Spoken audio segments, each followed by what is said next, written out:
السلام علیکم ورحمۃ اللہ نحمدہ ونصلی علی رسولہ الکریم اما بعد فاعوذ باللہ من الشیطان الرجیم بسم اللہ الرحمن الرحیم رب اشرح لی صدری ویسرنی امری واحلل عقدۃ من لسانی یفقہوا قولی اللہم صلی علی محمد وعلی آل محمد۔ صحیح بخاری میں کتاب العلم ہم پڑھ رہے تھے اور اس میں آج ہم نے حدیث نمبر 92 سے انشاءاللہ شروع کرنا ہے، اور جو باب تھا وہ یہ تھا کہ استاد اگر شاگردوں کی کوئی ناگوار بات دیکھے تو واعظ کرتے اور تعلیم دیتے وقت ان پر خفا ہو سکتا ہے یا غصہ کر سکتا ہے۔ اس سلسلے میں بات ہو رہی تھی، آپ کو یاد ہوگا، ٹھیک ہے۔ پڑھتے ہیں حدیث نمبر 92۔ حدثنا محمد ابن علائی قال حدثنا ابو اسامہ عن برید عن ابی بردۃ عن ابی موسیٰ قال سئل النبی صلی اللہ علیہ وسلم عن اشیاء کرہہا فلما اکثر علیہ غضب ثم قال للناس سلونی عما شئتم قال رجل من ابی قال ابوک حذافۃ فقام آخر فقال من ابی یا رسول اللہ صلی اللہ علیہ وآلہ وسلم فقال ابوک سالم مولا شیبۃ فلما رأى عمر ما فی وجہہ قال یا رسول اللہ صلی اللہ علیہ وسلم انا نتوب الی اللہ عز وجل۔ دیکھتے ہیں ترجمہ۔ ہم سے محمد بن علا نے بیان کیا، ان سے ابو اسامہ نے برید کے واسطے سے بیان کیا، وہ ابو بردہ سے اور وہ ابو موسیٰ سے روایت کرتے ہیں کہ رسول اللہ صلی اللہ علیہ وآلہ وسلم سے کچھ ایسی باتیں دریافت کی گئیں، سئل النبی صلی اللہ علیہ وسلم یعنی سوال کی گئیں، پوچھی گئیں، ان اشیاء کچھ ایسی باتیں، کرہہا جس کو آپ صلی اللہ علیہ وسلم نے ناپسند کیا، آپ صلی اللہ علیہ وسلم بری معلوم ہوئیں۔ فلما اکثر علیہ غضبہ، پھر جب آپ صلی اللہ علیہ وآلہ وسلم پر یعنی کہ بہت زیادہ ان سے یہ باتیں کی گئیں تو آپ کو غصہ آ گیا، غضبہ یعنی وہ غضبناک ہو گئے۔ ثم قال للناس، پھر آپ صلی اللہ علیہ وسلم نے اسی کیفیت میں پوچھا لوگوں سے، سلونی عما شئتم، اب مجھ سے جو چاہو پوچھو۔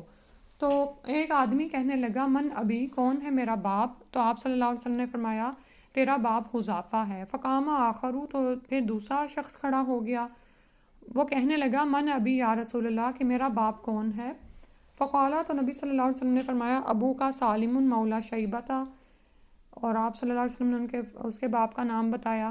پھر جب عمر رضی اللہ عنہ نے دیکھا ما فی وجہہ، جو ان کے چہرے پر ہے، یعنی جب عمر رضی اللہ عنہ نے آپ صلی اللہ علیہ وسلم کا چہرہ مبارک کا حال دیکھا، قالا، تو فرمایا یا رسول اللہ، اے اللہ کے رسول صلی اللہ علیہ وسلم، انا نتوب الی اللہ عز وجل، کہ ہم اللہ سے توبہ کرتے ہیں، یعنی ہم اللہ کی طرف رجوع کرتے ہیں۔ تو بنیادی طور پر یہاں سے ہمیں یہ پتہ چل رہا ہے کہ استاد سے علم کے بارے میں ہی ہم جیسے پیچھے پڑھ آئے، پیچھے ہم نے جو حدیث پڑھی تھی کہ بلا وجہ کے سوال نہیں کرنے چاہیے کلاس میں، ٹھیک ہے، اور خاص طور پر وہ سوالات جس سے جو کلاس کا ٹیمپو ہے وہ ٹوٹ جائے، جن کا آپ کے عمل سے کوئی تعلق نہیں ہے، جس سے آپ استاد کو تنگ کریں۔ ویسے تو سوال پوچھنا جو ہے وہ آدھا علم ہوتا ہے بعض اوقات، ٹھیک ہے، بعض اوقات آپ کوئی کلاس میں ہوتے ہیں، کوئی ٹاپک چل رہا ہوتا ہے اور اس میں کوئی اسٹوڈنٹ کوئی ایسا سوال کرتا ہے کہ اس کا جواب دیتے ہوئے استاد پورے ٹاپک کو ایکسپلین کر دیتا ہے، تو باقیوں کے لیے بھی بہت کچھ سامنے آ جاتا ہے، ٹھیک ہے۔ لیکن ایسے سوال جن کا یعنی کہ اس ٹاپک سے ریلیٹڈ نہیں ہے، یا یہ کہ ان کا آپ کے عمل سے بھی کوئی تعلق نہیں ہے، جیسے پچھلی دفعہ ہم نے وہ والی حدیث پڑھی تھی نا جس میں کسی نے گمشدہ اونٹ کے بارے میں پوچھا تھا تو رسول صلی اللہ علیہ وسلم کو اس پر غصہ آیا تھا، کہ یعنی اس طرح کے سوال جو آبویس ہیں، کیونکہ ایک اونٹ کا کیا مسئلہ ہے کہ وہ اگر گم ہے یا تم دیکھ رہے ہو کہ اس کا مالک اس کے ساتھ نہیں ہے تو تمہیں کوئی مسئلہ نہیں ہونا چاہیے۔ کیوں؟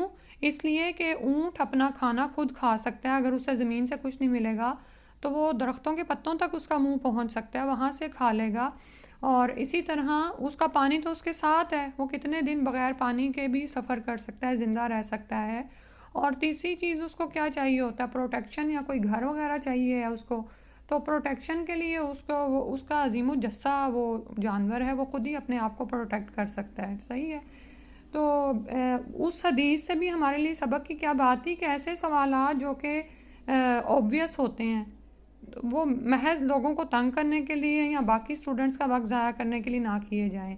اور یہاں پر ہم دیکھتے ہیں کہ صحابہ کو پتہ تھا یعنی کہ زیادہ سوال کثرت سوال سے ان کو روکا گیا تھا. صحیح ہے, تو وہ نہیں کرتے تھے. لیکن یہاں پر آ رہا ہے فلما اکسرا, پھر جب لوگوں نے بہت زیادتی کی تو نبی صلی اللہ علیہ وسلم نے غصے میں آئے اور اسی کیفیت میں آپ نے ان کو کہہ دیا کہ ہاں پھر پوچھو جو بھی پوچھنا چاہتے ہو. سلونی اما شئتم, تو لوگوں نے بھی سوال کیسے کرنے شروع کر دیے کہ میرا باپ کون تھا.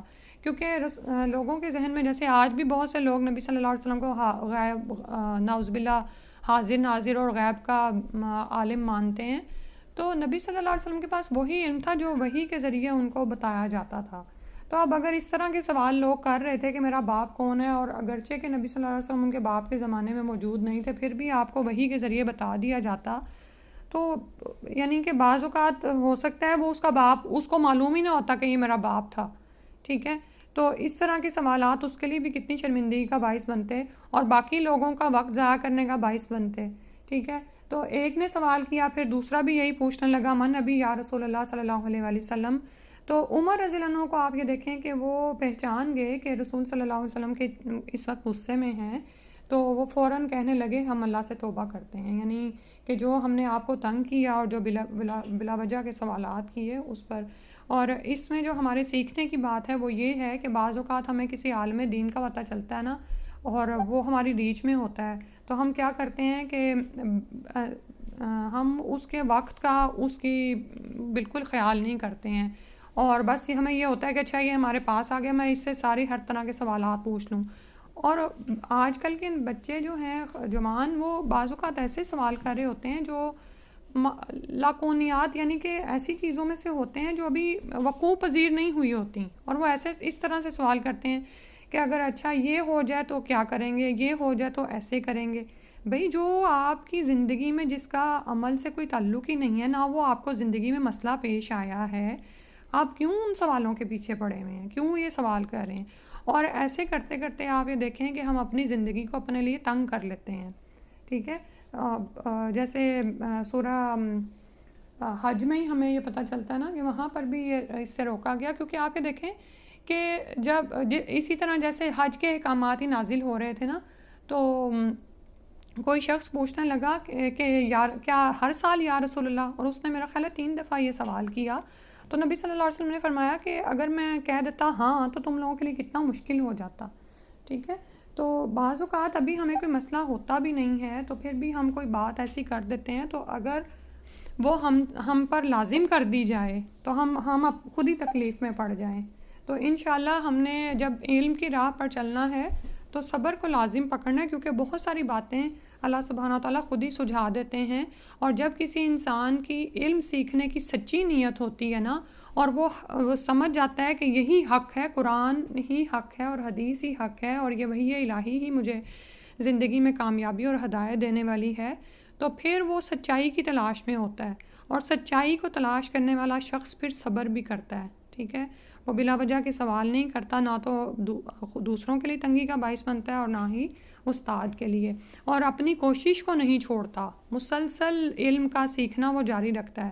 تو اس پوائنٹ پر ہم دیکھیں کہ ہم کتنا علم حاصل کرتے ہیں, قرآن کی کتنی آیتیں ہم روزانہ سیکھنے کی کوشش کرتے ہیں. پھر اس کے بعد ہے حدیث نمبر 93 ہے, حدثنا ابو الیمانی قال اخبرنا شعیب عن الزہری قال اخبرنی انس ابن مالک ان رسول اللہ صلی اللہ علیہ وسلم خرج فقام عبداللہ ابن حذافہ فقال من ابی فقال ابو کا حذافۃ ثم اکثر ان یقول سلونی فبرک عمر علی رکبتیہ فقال رضینا باللہ رب وبالاسلام دینا وبمحمد صلی اللہ علیہ وسلم نبیا فسکت. اور اب یہاں پر جو باب ہے وہ یہ ہے کہ اس شخص کے بارے میں جو امام یا محدث کے سامنے دو زانو ہو کر ادب کے ساتھ بیٹھ جائے, اور عربی میں یہ ہے کہ من بارک علی رکبتیہ عند الامام او المحدث. اور حدیث وہی پیچھے والی ہے, تھوڑے سے الفاظ کے اضافے کے ساتھ ہے. میں ترجمہ پڑھتی ہوں. ہم سے ابو الیمان نے بیان کیا, انہیں شعیب نے زہری سے خبر دی, انہیں انس بن مالک نے بتلایا کہ ایک دن رسول اللہ صلی اللہ علیہ وسلم گھر سے نکلے تو عبداللہ بن حذافہ نے کھڑے ہو کر پوچھنے لگے کہ یا رسول اللہ میرا باپ کون ہے؟ آپ صلی اللہ علیہ وسلم نے فرمایا حذافہ. پھر آپ صلی اللہ علیہ وسلم نے بار بار فرمایا کہ مجھ سے پوچھو. تو یعنی یہ آپ نے غصے کی کیفیت میں تو عمر رضی اللہ عنہ پہچان گئے اور انہوں نے دو زانو ہو کر عرض کیا، یعنی گھٹنوں کے بل وہ آپ کے سامنے گھٹنے ٹیک کر بیٹھے اور کہنے لگے رضینا باللہ ربا و بالاسلام دینا و بمحمد صلی اللہ علیہ وسلم نبیہ، اور کہ ہم اللہ کے رب ہونے پر، اسلام کے دین ہونے پر اور محمد صلی اللہ علیہ وسلم کے نبی ہونے پر راضی ہیں. اور یہ جملہ 3 مرتبہ دہرایا. یہ سن کر رسول اللہ صلی اللہ علیہ وسلم خاموش ہو گئے. تو یہاں سے ہمیں عمر رضی اللہ عنہ کی بصیرت کا بھی پتہ چلتا ہے. اور سبحان اللہ آپ یہ دیکھیں کہ کیسے لوگ تھے صحابہ بھی، کیونکہ وہ نبی صلی اللہ علیہ وسلم کی تربیت میں تھے نا. آپ یہ دیکھیں کہ نبی صلی اللہ علیہ وسلم بھی تھوڑے الفاظ میں بات کو سمجھا دیتے تھے. آپ دیکھیں حدیث میں الفاظ زیادہ نہیں ہوتے ہیں، یہ تو اوپر روایتیں ذرا زیادہ چل رہی ہوتی ہیں تو ہمیں پھر لگتا ہے کہ حدیث لمبی ہے. اور عمر رضی اللہ عنہ کی بصیرت دیکھیں کہ انہوں نے یہاں پر یہ کیوں کہا. ہمیں خیال آتا کہ ہم یہ کہیں رضیت باللہ ربا و بالاسلام دین. اس کی وجہ یہ تھی کہ انہوں نے کہا کہ یا رسول اللہ ہم اللہ کے رب ہونے پر راضی ہو گئے اور اسلام کے دین ہونے پر، محمد صلی اللہ علیہ وسلم کے نبی ہونے پر. یعنی جو چیز آپ کے پاس غیب کے ذریعے سے آ رہی ہے اور وحی الہی کی صورت میں ہم تک پہنچ رہی ہے، ہم اس پر ایمان لاتے ہیں، ہم راضی ہیں. یعنی اب ہم مزید ٹو میں نہیں پڑے رہیں گے کہ فلاں کا باپ کون ہے یا فلاں کہاں گیا. اور بعض اوقات یہ ہوتا ہے نا کہ لوگ ایسے سوال بھی کرتے ہیں، اچھا آپ نعوذ باللہ نبی ہیں تو آپ یہ بتائیں کہ میرے باپ کے ساتھ کیا معاملہ ہوگا کہ وہ جنت میں گیا کہ دوزخ میں، اس طرح کی باتیں نا. تو یہ باتیں تو ہم تک وحی کے ذریعے سے پہنچی ہی نہیں ہیں. ہمیں تو یہ بتایا گیا کہ کون سے اعمال لے جانے والے ہیں جنت میں اور کون سے دوزخ میں. تو تو انہوں نے پھر اس بات کا اظہار کیا کہ ہم اس بات پر راضی ہیں کہ جو وحی کے ذریعے ہم تک علم آ رہا ہے ہم اس پر راضی ہیں. اور یہ والی جو دعا ہے نا، یہ صبح و شام کی دعاؤں میں بھی شامل ہے. رضیت باللہ، یہاں پر ردینا ہے نا، جمع کے لیے آیا ہے. اور اسی طرح ہر اذان کے بعد اللہم رب ہذہ الدعوۃ التامہ، وہ جو دعا ہے جب پڑھتے ہیں تو نبی صلی اللہ علیہ وسلم کی شفاعت واجب ہوتی ہے. اور ساتھ میں یہ والی دعا بھی پڑھتے ہیں، رضیت باللہ ربا و بالاسلام دینا و بمحمد نبیہ. اور اس کو محسوس بھی کیا کریں کہ کیا واقعی میرے ایمان کی یہ کیفیت ہے. کیونکہ اگر ہم اللہ کے رب ہونے پر راضی ہو جائیں گے نا تو ہماری زندگیاں ہی سنور جائیں گی، ہماری زندگیوں سے پریشانیوں کا بھی خاتمہ ہو جائے گا. ہم عموماً مصیبت کے پہنچنے پر یا کوئی نعمت کے پہنچنے پر اعتدال میں کیوں نہیں رہتے؟ کیونکہ ہم اللہ کے رب پر راضی ہونے پر اس کو یعنی اس طرح سے ایمان کے درجے پر پہنچے ہی نہیں ہوتے. ٹھیک ہے، خوشی ملتی ہے تو آپے سے باہر ہو جاتے ہیں اور وقت بھی ضائع کرتے ہیں، صلاحیتیں بھی بعض اوقات لوگ ضائع کرتے ہیں. اور سم ٹائم تو کچھ لوگ شکرانہ ادا کرنے کی بجائے اللہ کو ہی بھول جاتے ہیں. مصیبت آتی ہے تو بھی ہم ایسا ری ایکشن نعوذ باللہ کچھ لوگ کرتے ہیں کہ اللہ سے ہی شکوہ شروع کر دیتے ہیں. تو یہ اللہ کے رب ہونے پر راضی ہونا تو نہ ہوا نا. جو اللہ کے رب ہونے پر راضی ہے اس کا تو مطلب یہ ہے کہ اللہ جو میرے ساتھ کر رہا ہے تو میں اس کو مانتی ہوں، قبول کرتی ہوں اور اب میں اللہ سے ہی دعا کرتی ہوں. اگر تو وہ نعمت ہے تو میں شکر کروں، اور اگر وہ کوئی مصیبت ہے تو اللہ تعالیٰ ہی مجھ سے اس کو ہٹانے والا ہے. اور اسی طرح اسلام کے دین ہونے پر ہم راضی ہیں. دین کا مطلب کوڈ آف لائف ہے، تو یعنی کہ ہم اسلام کے بطور دین اب اس کو اپنی زندگی میں شامل کرنے پر راضی ہیں. ٹھیک ہے، تو اس میں ہم اپنا عمل دیکھیں کیا وہ سنت رسول صلی اللہ علیہ وسلم کے یا اسلام کے مطابق ہے. اسی طرح بھی محمد صلی اللہ علیہ وسلم نبی صلی اللہ علیہ وسلم کے نبی ہونے پر راضی ہونا کہ جو کچھ انہوں نے کر کے دکھایا، جس طرح عمل کر کے دکھایا، ہم اس پر ہم راضی ہیں. ٹھیک ہے، تو یہ جو احادیث ہے نا یہ آگے بھی انشاءاللہ آئیں گی، لیکن جو یہاں پر ٹاپک کے حوالے سے بات ہو رہی ہے وہ علم کے حوالے سے ہی ہے. اگلی حدیث پڑھتے ہیں. حدیث نمبر 94 ہے. حدثنا عبدۃ قال حدثنا عبد الصمد قال حدثنا عبد اللہ ابن مثنى قال حدثنا ثمامۃ ابن عبد اللہ عن انس عن النبی صلی اللہ علیہ وسلم انہ کان اذا سلم ثلاثا واذا تکلم بکلمۃ اعادها ثلاثا. اور اس میں جو باب ہے وہ ہے اس بارے میں کہ کوئی شخص سمجھانے کے لیے ایک بات کو 3 مرتبہ دہرائے تو یہ ٹھیک ہے. یعنی بعض اوقات بچے کوئی سوال بار بار کرتے ہیں تو ہم ذہن میں یہ خیال آتا ہے کہ کیا میں بار بار بتاؤں، تو بعض اوقات دہرانی پڑتی ہے بات. تو اسی میں باب آ رہا ہے کہ من اعاد الحدیث ثلاثا لیفہما کہ کوئی کسی بات کو سمجھانے کے لیے بار بار کہہ سکتا ہے، 3 دفعہ کہہ سکتا ہے. اور اس کے اب ترجمہ دیکھ لیتے ہیں.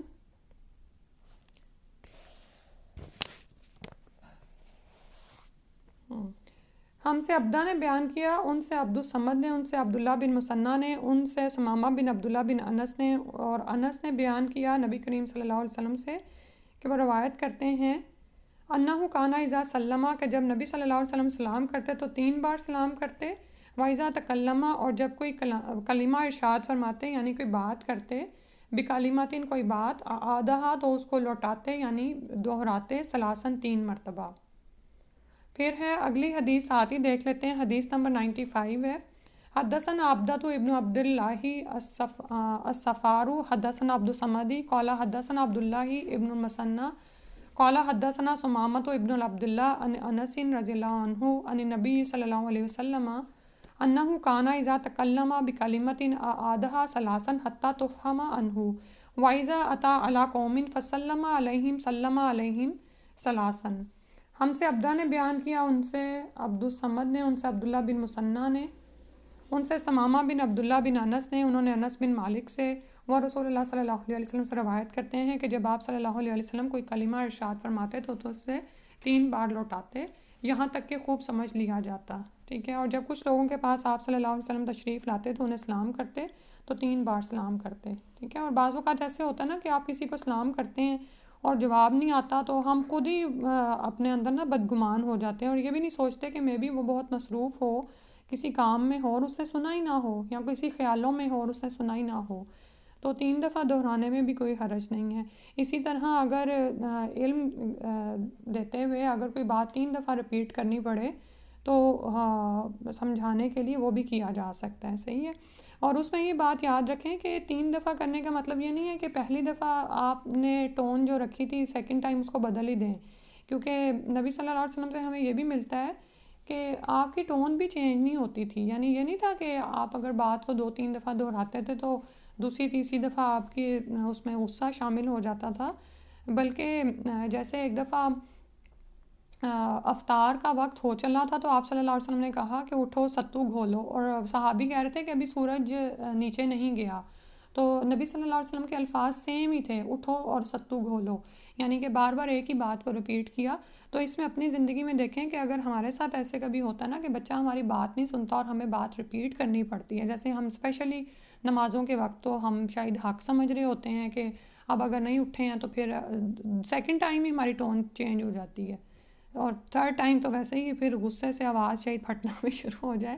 تو اس کی طرف بھی فوکس کرنا ہے کہ دہرانے کا مطلب یہ نہیں ہے کہ آپ کی ٹون چینج ہوگی، ایک ہی وہ ٹون میں اور بچے سمجھ بھی جاتے ہیں، جب انہوں نے سننا نا تو وہ سن لیں گے. ٹھیک ہے انشاءاللہ. تو یہ ضرور اخلاق کو خراب نہیں ہونے دینا، کیونکہ اب یہ نہیں آپ سمجھیں کہ اگر بات کو ہم دہرا سکتے ہیں تو دہرانے کا مطلب یہ ہے کہ پہلی دفعہ جو بات کی سیکنڈ ٹائم اس میں ایک اور جملے کا اضافہ کر دیا، تیسری دفعہ اس میں گیسچر غصے کا ڈال دیا. تو اس بات کی احتیاط کرنی ہے کہ نبی صلی اللہ علیہ وسلم سے اگر بات کو دہرانے کی بات آتی ہے تو نرم اور ایک ہی رویہ ہوتا تھا. یعنی جیسے آپ اپنی، اور آپ یہ دیکھیں کہ جب آپ بات پہ فرم ہو جاتے ہیں نا اور ایک ہی بات کو رپیٹ کرتے ہیں تو اس کا اثر اس سے کہیں زیادہ ہوتا ہے، جس میں آپ اپنے جذبات پر ہی کنٹرول نہیں رکھ پاتے اور آپ کی ٹون ہی چینج ہو جاتی ہے. تو اس ٹون کے چینج ہونے سے جو آپ کا مخاطب ہوتا ہے وہ پوری بات کو نہیں لے پاتا. اس کو اب آپ ویسے بھی دیکھ سکتے ہیں اپنی زندگی میں، چاہے تجربہ کر کے بھی دیکھ سکتے ہیں. اللہ سبحانہ تعالیٰ ہماری رہنمائی فرما دے. اور کیونکہ آپ یہ دیکھیں کہ جب ہم کسی بھی جگہ، اور ہم میں سے ہر کوئی جو ہے وہ ذمہ دار ہے، چاہے ماں کے روپ میں ہوتا ہے یا بعض اوقات ٹیچر کے روپ میں، تو تربیت کرنا ایک بہت بڑی ذمہ داری ہے. تو اس میں ہم نے دیکھنا ہے کہ ہمارے منہ سے بات کیا نکل رہی ہے اور ہمارے گیسچرز کیا ہوتے ہیں انشاءاللہ. پھر اس کے بعد ہے یہ جو ہے نا، یہ باب سے ہی بات ایک انہوں نے کی ہوئی اور اس کا حدیث نمبر نہیں دیا ہوا. پڑھتے ہیں. حدثنا عبدۃ ابن عبداللہ الصفار حدثنا عبد الصمد قال حدثنا عبداللہ ابن مثنى قال حدثنا ثمامۃ ابن عبداللہ عن انس رضی اللہ عنہ عن النبی صلی اللہ علیہ وسلم انہ کان اذا تکلم بکلمۃ اعادہا ثلاثا حتی تفہم عنہ وَإِذَا أَتَى عَلَىٰ قَوْمٍ فَسَلَّمَ عَلَيْهِمْ سَلَّمَ عَلَيْهِمْ ثَلَاثًا۔ اور وہی ہے کہ رسول صلی اللہ علیہ وسلم سے وہ روایت کرتے ہیں انس بن مالک کہ جب آپ صلی اللہ علیہ وسلم کوئی کلمہ ارشاد فرماتے تو اسے 3 بار لوٹاتے یہاں تک کہ خوب سمجھ لیا جاتا، اور جب کچھ لوگوں کے پاس آپ تشریف لاتے اور انہیں سلام کرتے تو 3 بار سلام کرتے، ٹھیک ہے۔ اور اسی طرح اس سے امام بخاری نے یہ بھی نکالا ہے کہ اگر کوئی محدث خوب سمجھانے کے لیے حدیث کو بار بار بیان کرے تو یہ مکروہ نہیں ہے، ٹھیک ہے۔ یا اسی طرح اگر کوئی استاد طالب علم کو بار بار پڑھنے کو کہتا ہے تو یہ مکروہ نہیں ہے، بلکہ اس سے کیا ریپیٹیشن سے کیا ہوتا ہے یا تکرار کرنے سے کیا ہوتا ہے کہ بات زیادہ سمجھ میں آ جاتی ہے اور ذہن میں بیٹھ جاتی ہے، ٹھیک ہے۔ اور 3 بار سلام جو آ رہا نا یہاں پر میں بھی آپ یہ سمجھیں کہ اچھا بار بار سلام کرنا ہے، وہ اس حالت میں ہے کہ جب آپ کسی کے دروازے پر جائیں، یعنی جب یہاں پر آنا نا کہ جب کچھ لوگوں کے پاس آپ صلی اللہ علیہ وسلم تشریف لاتے ہیں تو ہم یہ حدیث ہم پڑھ چکے ہیں نا کہ یہاں آپ نے سنی ہوگی کہ جب کسی کے گھر جاؤ تو 3 دفعہ کھٹکھٹاؤ اور اگر کوئی جواب نہ ملے تو واپس چلے جاؤ، ٹھیک ہے۔ یہ ہم انشاءاللہ نا اجازت کے باب میں پڑھیں گے، کافی آگے جا کے کتاب الاستئذان آئے گا، اس سے یہ نکلتا ہے کہ اگر کسی کے آپ گھر گئے ہیں تو اندر آنے کی اجازت لینے کے لیے 3 دفعہ نوک کریں یا ان کو خود سے مانوس کرنے کی کوشش کریں، ٹھیک ہے۔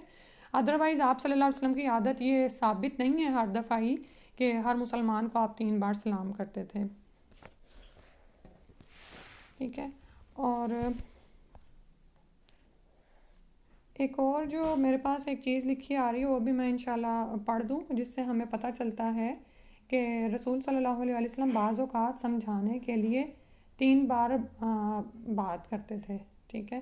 اور اس کا انہوں نے نا یہاں پہ حدیث کا نمبر نہیں دیا، اسی لیے آن لائن وہ آ نہیں رہی ہے، میں پڑھتی ہوں۔ ایک دفعہ رسول اللہ صلی اللہ علیہ وسلم نے فرمایا اور آپ تکیہ لگا کر بیٹھے ہوئے تھے اور آپ پھر سیدھے ہو گئے، الا وقول الزوری فما زال یکررها وقال ابن عمر قال النبی صلی اللہ علیہ وسلم هل بلغت ثلاثا، کہ رسول صلی اللہ علیہ وسلم نے فرمایا سن لو اور جھوٹ بولنا، اور کئی بار اس کو فرماتے رہے، اور ابن عمر نے روایت کیا کہ حضرت صلی اللہ علیہ وسلم نے 3 بار فرمایا کیا میں نے تم کو اللہ کا پیغام پہنچا دیا، ٹھیک ہے۔ یہ 2 مختلف جگہوں سے روایتیں وہ لائے ہیں۔ ایک تو یہ کہ الا وقول الزور، نبی صلی اللہ علیہ وسلم نے اس بات پر زور دینے کے لیے اس کو 3 دفعہ دہرایا اور دہراتے رہے کہ صحابہ نے کو لگا کہ آپ شاید چپ ہی نہ ہوں گے، ٹھیک ہے۔ اور اس کی وجہ کیا تھی کہ آپ صلی اللہ علیہ وسلم، قول الزور کا مطلب ہوتا ہے جھوٹی بات یا جھوٹی گواہی، حق سے ہٹی ہوئی بات، یا کسی بات کو اس طرح سے پیش کرنا کہ ہو تو وہ جھوٹ لیکن اس کو حقیقت بنا کر پیش کر دینا، ٹھیک ہے۔ اور اس کے مقابل قرآن میں قولاً سدیدہ کے الفاظ آئے ہیں، یعنی صاف سیدھی بات، لگی لپٹی بات۔ تو کوئی بھی بات جس میں لپٹ ہوگی یا اس میں تھوڑا بہت یعنی کہ باطل کو مکس کیا ہوگا، دھوکہ دیا ہوگا، جھوٹ ہوگا اس میں، یا حقیقت سے ہٹی ہوئی بات ہوگی اور دیکھنے میں وہ صاف نظر آ رہی ہو چاہے لیکن اس میں ہیر پھیر ہے، اور ہم عورتیں ویسے اس بات کو سمجھ سکتی ہیں میرا خیال ہے، کیونکہ بعض اوقات آپ ہی دیکھیں کہ ہماری جو آپس میں لڑائیاں ہیں وہ اسی لیے بڑھتی ہیں کہ ہم اس میں زور کو شامل کر دیتے ہیں، ٹھیک ہے، اور ہم کہہ رہے ہوتے ہیں کہ نہیں میں نے جھوٹ تو نہیں بولا۔ تو نعوذ باللہ یہ اتنی بڑی چیز ہے کہ نبی صلی اللہ علیہ وسلم نے جب اس سے روکا تو آپ صلی اللہ علیہ وسلم یہ اس کی تکرار ہی کرتے رہے، قول الزور، کیونکہ زور میں آپ یہ دیکھیں کہ یہ بھی شامل ہے کہ اللہ پر جھوٹی بات گھڑی جائے نا، تو جھوٹ گھڑنا جو ہے وہ انسان کو شرک کی طرف لے جاتا ہے کہ یعنی وہ بات حقیقت ہے ہی نہیں اور آپ اس کو حقیقت بنا کے پیش کریں۔ اور مشرکین مکہ کا تو حال ہی یہ تھا نا، کیونکہ قرآن ان پر ہی اترا تھا کہ وہ کیا کرتے تھے، اللہ پر جھوٹ گھڑتے تھے، جو باتیں اللہ کی طرف سے اتاری نہیں گئی ہیں وہ گھڑ دیتے تھے۔ اور آج ہی میں اس کو بات کو اس لیے زیادہ ایکسپلین کر رہی ہوں کہ بعض اوقات ہم جھوٹ تو نہیں بولتے لیکن ہمیں جھوٹی گواہیاں دینی پڑ جاتی ہیں، جھوٹی شہادت دینی پڑ جاتی ہے۔ مثلاً گھر میں لڑائی ہوئی ساس بہو کی، بیٹی کو بیچ میں شامل کیا گیا گواہی دینے کے لیے، اب وہاں پر بیٹی کا امتحان ہے کہ وہ ماں کا ساتھ دیتی ہے یا بھابھی کا ساتھ دیتی ہے، ٹھیک ہے۔ ایک چھوٹی سی مثال میں نے بیان کی ہے۔ دوسری، یہاں پر فائنینشیل میٹرز میں عموماً عورتوں کو انوالو کیا جاتا ہے، مجبوری ہے، حکومت کرواتی ہے، سائن کرواتی ہے، وہاں پر آپ یہ دیکھیں کہ اگر آپ کا خاوند یا بیوی کسی جھوٹ میں انوالو ہیں یا کوئی ایسی ڈیلنگ کرتے ہیں، تو اب اسپاؤس کو کیا چاہیے کہ کیا اس میں جھوٹی گواہی دے دے. تو کیونکہ یہ جھوٹی گواہی جو ہے کبیرہ گناہ میں سے آتی ہے اور یہ جان کو لاحق ہو جائے گی نعوذ باللہ. اور آپ کو پتہ نا کہ کبیرہ گناہ تب تک معاف نہیں ہوتے جب تک کہ ان کی باقاعدہ توبہ نہ کی جائے اور ایمان کی تجدید نہ کی جائے. کیونکہ چھوٹے گناہ صغیرہ تو معاف ہو جاتے ہیں، نماز سے نماز تک یا رمضان سے رمضان تک معاف ہوتے رہتے ہیں، یا ایک عمرے سے دوسرے عمرے تک، اور بھی بے شمار اس کی چیزیں ہیں.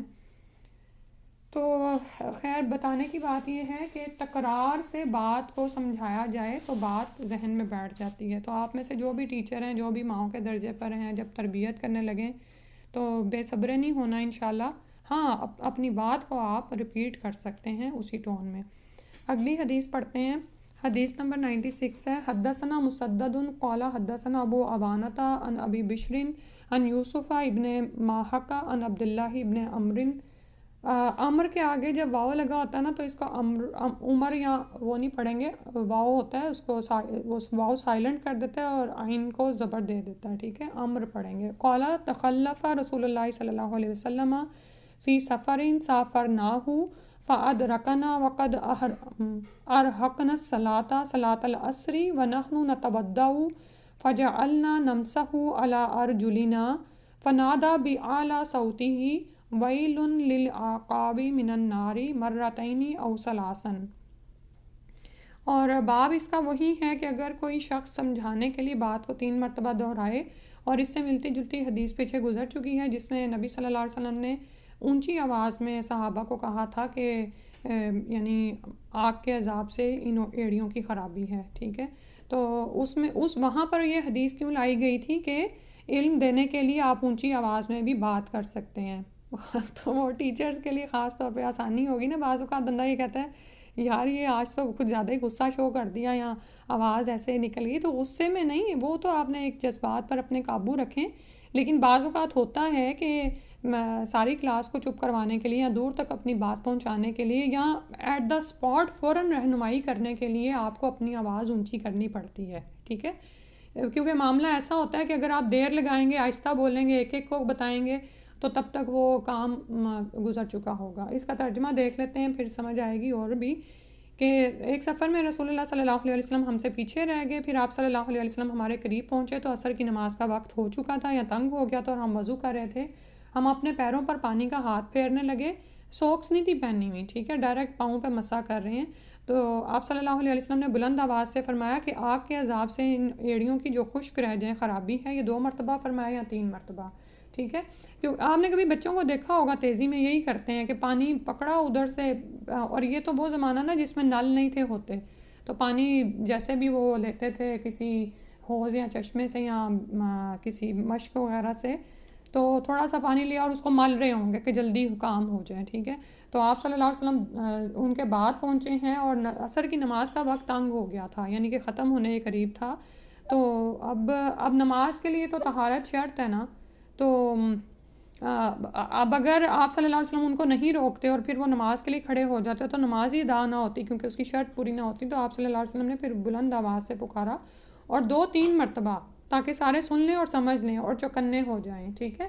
کیونکہ بعض اوقات ایسے ہوتا ہے کہ اس طرح جب کافی لوگ ہوتے ہیں کسی جگہ پر اور ہر کوئی اپنے اپنے کام میں بزی ہے، تو ایک دفعہ کہنے سے آواز نہیں گئی ہوتا ہے ایسے، ٹھیک ہے. آپ نے بھی کسی بھی جگہ پر یہ نوٹس کیا ہوگا.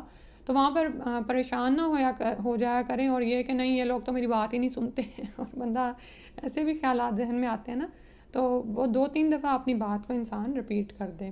اس کے بعد ہے حدیث نمبر 97 ہے. اخبرنا محمد هو ابن سلام حدثنا المحاربی قال حدثنا صالح ابن حیان قال عامر الشعبی حدثني ابو بردہ عن ابیہ قال رسول اللہ صلی اللہ علیہ وسلم ثلاثۃ لهم اجران رجل من اہل الکتاب آمن بنبیہ و آمن بمحمد صلی اللہ علیہ وسلم. اس کا ترجمہ پہلے دیکھ لیتے ہیں. رسول اللہ صلی اللہ علیہ وسلم نے فرمایا 3 شخص ہیں جن کے لیے دگنا اجر ہے. ثلاثۃ لهم اجران، اجران یعنی تثنیہ کا صیغہ 2 اجر ہیں ان کے لیے. رجل من اہل الکتاب، ان میں سے ایک وہ شخص ہے جو اہل کتاب میں سے ہو، آمنہ بنبی ہی، جو اپنے نبی پر ایمان لایا ہو، و آمنہ بمحمد صلی اللہ علیہ وسلم، اور پھر وہ محمد صلی اللہ علیہ وآلہ وسلم پر بھی ایمان لے آئے، تو اس کے لیے کیا ہوگا؟ دوہرا اجر ہوگا۔ دوسرا ہے والعبد المملوک اذا ادى حق اللہ و حق موالیہ، اور دوسرا وہ شخص ہے، وہ غلام مملوک ہے، کسی کا غلام ہے، اور وہ کیا کرے؟ اذا ادا حق اللہ، اللہ کا حق بھی ادا کر دے، وہ حق موالی ہی، اور اپنے مالک کا بھی، اپنے موالی کا بھی، ٹھیک ہے۔ وَرَجُلًا كَانَتْ عِنْدَهُ أَمَّةٌ، اور تیسرا وہ شخص ہے جس کے پاس ایک لونڈی ہو، امتن ایک لونڈی ہو اس کی، فَأَدَّبَهَا، تو وہ اس کو ادب سکھائے، یعنی کہ اس کو تربیت کرے اس کی، فَأَحْسَنَ تَأْدِيبَهَا، پھر اچھی طرح سے اس کی تربیت کرے، وَعَلَّمَهَا، اور اس کو سکھائے، یعنی کہ اس کو اچھی تعلیم دے، عمدہ تعلیم دے، فَأَحْسَنَ تَعْلِيمَهَا، پھر اس کو بہت اچھی تعلیم دے، ثُمَّ أَعْتَقَهَا، پھر اس کو آزاد کر دے، آزاد کر کے، فَتَزَوَّجَهَا، پھر اس سے نکاح کر لے، فَلَهُ أَجْرَانِ، تو اس کے لیے بھی دوہرا اجر ہے۔ یعنی ایک شخص جس کے پاس کوئی لونڈی ہے، اس کی غلام ہے، تو پھر اس کو اس کو تمیز سکھائے، اور اچھی طرح سے تمیز سکھائے، پھر اس کو تعلیم دے اور اچھی طرح سے تعلیم دے، پھر اس کو آزاد کر دے اور اس سے شادی کر لے۔ حالانکہ آپ یہ دیکھیں کہ غلام لونڈی تو لونڈی ہوتی ہے نا، تو وہ اس کے ساتھ ویسے بھی نکاح کرنے کے باوجود بھی شاباشی اس کے ساتھ کر سکتا ہے، اور تربیت نہ بھی کرے اس کی، وہ اس کی غلام ہی ہے، جیسے بھی اس کو رکھے، لیکن اگر وہ اس طرح کرتا ہے کہ اس کو، یعنی سبحان اللہ، کیونکہ آپ یہ دیکھیں جو لونڈیاں ہوتی ہیں نا، ان کے پاس اتنی تعلیم اور یہ چیزیں نہیں ہوتی، ٹھیک ہے، لیکن وہ اس کو اپنے اب اسٹیٹس پہ لے آئے، اس کو تعلیم دے، اور اس کے بعد اسے آزاد کر دے اور اس سے شادی کر لے، یعنی باقاعدہ اس کو محسنہ بنا لے، والمحسنات آتا ہے نا آزاد عورتوں کے لیے قرآن میں، تو محسنہ بنا لے اور پھر اس سے شادی کر لے، تو اس کے لیے دوہرا اجر ہے۔ ثم قال عامر، تو عامر نے فرمایا، آتینا، کہا ہم نے دے دیا اس کو، آپ کو، بغیر شعین، بغیر کسی چیز کے، قد کانا یرکبو، تحقیق اس کے لیے سوار ہوا جاتا تھا، فیما، اس میں، دونہا الی المدینتی، یعنی اس سے کم حدیث کے لیے مدینہ تک کا سفر کیا جاتا تھا۔ یہ عامر نے صالح بن حیان سے کہا کہ ہم نے یہ حدیث تمہیں بغیر شعین، بغیر کسی اجرت کے سنا دی ہے، ورنہ اس سے کم حدیث کے لیے مدینہ تک کا سفر کیا جاتا تھا۔ اب یہ اس زمانے کی بات ہے، تو آج کے زمانے میں تو آپ یہ دیکھیں کہ اب تو سفر بھی نہیں کیا جاتا، صرف ایک فون کال آپ کو جا رہی ہوتی ہے اور آپ نے اس کو آن کرنا ہوتا ہے، اور آپ آن کرتے ہیں، اور میں 5 6 7 کتنی حدیثیں پڑھ دیتی ہوں، لیکن آج کل تو ہم وہ آن بھی نہیں کرتے ہیں، ٹھیک ہے۔ آپ دیکھیں کتنے لوگوں نے کمٹمنٹ میں یہ گروپ جوائن کیا، لیکن کتنے لوگ ہوتے ہیں؟ ہم 6 7۔ تو خوشخبری ہے آپ لوگوں کے لیے کہ آپ کے پاس بھی ظاہر ہے وقت ہے، وہی وقت ان کے پاس ہے۔ اللہ تعالیٰ آپ کو بھی تکبر سے بھی بچائے اور آپ کو توفیق دے کہ آپ سیکھتے رہیں اور پھیلاتے بھی رہیں۔ تو وہ کہنے لگے، اب یہ آج کے زمانے کی بات نہیں، بہت پہلے زمانے کی بات ہے، کہنے لگے کہ یہ جو میں نے تمہیں ایک پوری حدیث سنا دی ہے نا، 3 بندوں کا ذکر فرما دیا ہے اس میں کہ کن کن کے لیے دوہرا اجر ہے، تو اس سے کم چیز کے لیے سفر لوگ کرتے تھے دور دور کے شہروں میں، اور آپ کو پتہ ہے پہلے زمانے میں سفر کیسے کرتے تھے؟ اونٹوں پہ جاتے تھے، پیدل سفر کرتے تھے، یا جیسے بھی، تو اور آج تو وہ بھی نہیں رہا۔ آج تو آپ صبح اٹھیں اور آپ بآسانی نماز کے بعد نبی صلی اللہ علیہ وسلم کی وہ حدیث کی برکت حاصل کر سکتے ہیں جس میں انہوں نے کہا تھا نا کہ کیا تم نہیں چاہتے کہ کوئی تم میں سے وہ دور کے علاقے میں جائے اور 2 دودیل اونٹنیاں لے کر آئے؟ تو صحابہ نے فرمایا کیوں نہیں، مفہوم حدیث ہی بتا رہی ہوں، سامنے نہیں ہے میرے حدیث۔ تو آپ صلی اللہ علیہ وسلم نے فرمایا کہ اس سے بڑھ کر بھی ایک چیز ہے کہ تم 2 آیتیں سیکھو، تو 2 آیتیں سیکھنے، صبح اٹھتے ہی جو ہے نا، رات کو ہی پلان کر کے سویا کریں کہ آج یہاں سے نا میں اس عالم کو یا اس مفسر کو سن لوں گی یا پڑھ لوں گی، ٹھیک ہے۔ تو جہاں آپ قرآن پڑھتے ہیں، جیسے دیکھیں ہم نے اپنے ذہن میں بٹھایا ہوتا ہے نا کہ جمعے والے دن سورہ کاف پڑھنی ہے، تو پڑھی ہی جاتی ہے، چاہے آگے پیچھے کر دیں۔ تو اسی طرح نا کیا کیا کریں کہ جہاں پر آپ یومیہ پڑھتے ہیں نا اپنا قرآن سے، 1 رکوع پڑھتے ہیں، 2 پڑھتے ہیں، سورہ پڑھتے ہیں، سپارہ پڑھتے ہیں، تو اس کے پاس ہی کوئی ایک ایسی چیز بھی کہ جس سے آپ قرآن کی سمجھ فہم بھی حاصل کریں۔ زندگی میں برکتیں اور سکون اور آرام، اطمینان اتنا ہوگا نا، وہ صبح کے صرف 5 10 منٹ لگانے سے آپ کا سارے دن میں سکون رہے گا جان کو نا۔ تو اللہ سبحانہ و تعالیٰ ہمیں توفیق عطا فرما دے. اور آج تو اس کے کام کے لیے سفر بھی نہیں کرنا پڑتا. ایون آپ کوئی بھی ایپ کوئی بھی ایپ آپ ڈاؤن لوڈ کر لیں، ایک حدیث پہ ساری تفاسیر کھل جاتی ہیں. میں کہتی ہوں اللہ ہماری پکڑ، یعنی کہ اللہ تعالیٰ ہمیں حساب سے بچائے کہ اگر ہم یہی پوچھ لیے گئے کہ سب کچھ تو تمہارے پاس تھا تو تم نے سیکھا کیوں نہیں، تو ہمارا کیا بنے گا اللہ کے ہاں. اللہ سبحانہ تعالیٰ ہم پر رحم فرما دے. ایک اگلی حدیث پڑھ کے ختم کرتے ہیں، کیونکہ اس میں جو ہے ہمارے عورتوں کے لیے ایک بات آ رہی ہے. حدیث نمبر 98 ہے. حدثنا سلیمان ابن حرب قال حدثنا شعبۃ عن ایوب قال سمعت عطان قال سمعت ابن عباس قال اشهد علی النبی صلی اللہ علیہ وسلم او قال عطاء اشهد علی ابن عباس ان رسول اللہ صلی اللہ علیہ وسلم خرج ومعه بلال فظن انه لم يسمع النساء. یہاں تک دیکھتے ہیں. اور اس کا جو باب کا نام ہے وہ ہے کہ اس بارے میں کہ امام کا عورتوں کو بھی نصیحت کرنا اور تعلیم دینا کیا صحیح ہے، ضروری ہے، یعنی ایسا کیا جا سکتا ہے. بابو عزت الامام النساء و تعلیمی ہننا، یعنی عام امام کا عورتوں کو نصیحت کرنا اور ان کو دین کی باتیں سکھلانا. اور حدیث کا ترجمہ ہے جتنی میں نے پڑھی ہے آدھی. ہم سے سلیمان بن حرب نے بیان کیا، ان سے شعبہ نے ایوب کے واسطے سے بیان کیا، انہوں نے عطا بن ابی رباح سے سنا، انہوں نے ابن عباس سے سنا کہ میں رسول اللہ صلی اللہ علیہ وسلم پر گواہی دیتا ہوں، یا عطا نے کہا کہ میں ابن عباس پر گواہی دیتا ہوں کہ نبی کریم صلی اللہ علیہ وسلم ایک مرتبہ عید کے موقع پر مردوں کی صفوں میں سے نکلے اور آپ صلی اللہ علیہ وسلم کے ساتھ بلال تھے. فظنّا، تو آپ صلی اللہ علیہ وسلم کو گمان ہوا، انہ لم یسمی النساء، کہ عورتوں کو خطبہ اچھی طرح نہیں سنائی دیا، کیونکہ لاؤڈ سپیکرز اور ایسی چیزیں ہوتی نہیں تھیں. عید کا مجمع تھا، مرد بھی زیادہ ہوں گے، عورتیں بھی تھیں. تو آپ کو لگا کہ ان تک آپ صلی اللہ علیہ وسلم کی آواز نہیں گئی، تو آپ ان کی طرف چلے اور بلال آپ کے ساتھ تھے رضی اللہ عنہ. فوعظہن وامرہن بصدقتی، تو نبی صلی اللہ علیہ وسلم نے انہیں علیحدہ نصیحت فرمائی، ٹھیک ہے، وہاں جا کر ان کو کی اور انہیں صدقے کا حکم دیا. فجعلت الامرأۃ تلقی القرطہ والخاتمہ، تو پھر جب انہوں نے یعنی عورتوں نے نبی صلی اللہ علیہ وسلم کا واعظ نصیحت سنی تو لگی کوئی تو عورت بالی اپنی ڈال رہی تھی اور اپنی کوئی انگوٹھی ڈال رہی تھی، ٹھیک ہے. خاتمہ القرطہ بالی یعنی جو کان میں پہنی جاتی ہے، والخاتمہ اور جو انگوٹھی ہوتی ہے ہاتھ میں. اور بلال، اور بلال کیا کہہ رہے تھے، یاخذو فی طرفی صوبہ، وہ اپنے دامن میں یہ چیزیں سمیٹ رہے تھے، یعنی صوبہ ہی اپنے کپڑے کو انہوں نے کھولا ہوا تھا اور عورتیں اس میں اپنی بالیاں اور انگوٹھیاں ڈال رہی تھیں سونے کی، یا جو بھی انہوں نے جویلری پہنی بھی ہوگی.